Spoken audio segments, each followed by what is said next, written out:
You may not think of the French as being prominent pioneers of automotive design and engineering like the Brits or the Germans are.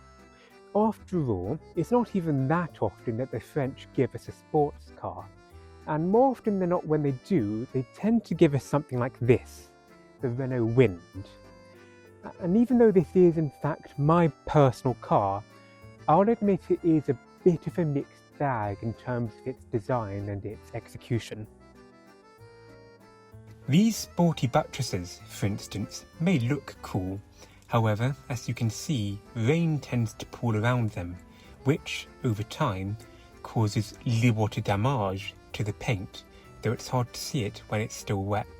The aircon in this particular example, being French, has been on strike for at least as long as I've owned the car.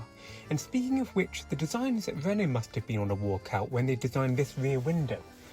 Because what on earth were they thinking?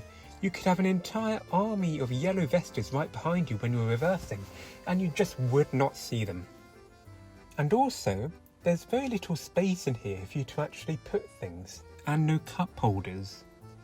So if you are French and you're driving along and you pull over by the side of the road to pour yourself a glass of Chateauneuf de Merde, or whatever it is, which you will, you'll find that there's nowhere really to put it down. Oh, that's probably for the best though. Jeez. The car, however, will be enjoying a drink, as you can see here by its average fuel consumption. Its 1.2 litre engine only develops 100 horsepower, so it's not fast either. It is, however, quite a fun little thing to drive, and that's what matters. Only around 2,300 of these cars were sold in Britain, making it quite overlooked, much like France's contributions to the world of motoring. Let's start from the very beginning. It is generally agreed that Germany invented the car, the Benz Patent Motorwagen, built in 1885, and yes, it was the first such machine to be manufactured commercially. More than 100 years earlier, however, in 1770, the French inventor Nicolas Joseph Cugnot introduced the Fardier à vapeur to the world. It had a top speed of about 5 miles per hour, weighed about 2.5 tons, and was powered by a steam boiler. Nevertheless, it was the first self-propelled vehicle ever produced. It was also front-wheel drive, a layout which for the most part would be abandoned by pretty much all early vehicles.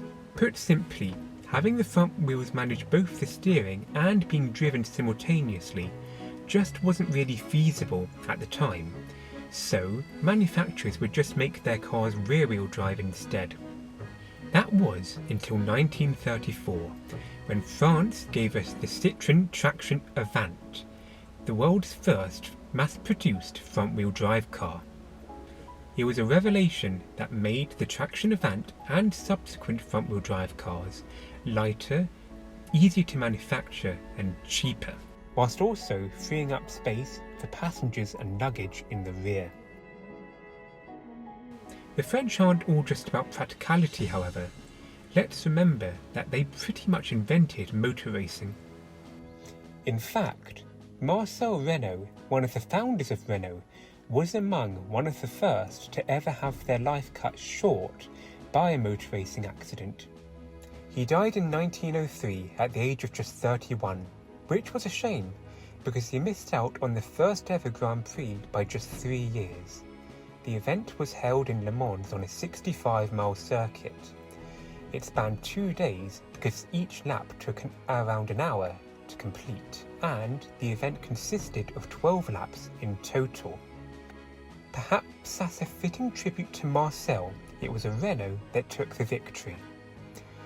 Fast forward a couple of decades, and it would be at Le Mans, where the first of many grand annual races would take place, a race which would become infamous for hosting the most intense of rivalries and a challenge of endurance, the 24 hours of Le Mans.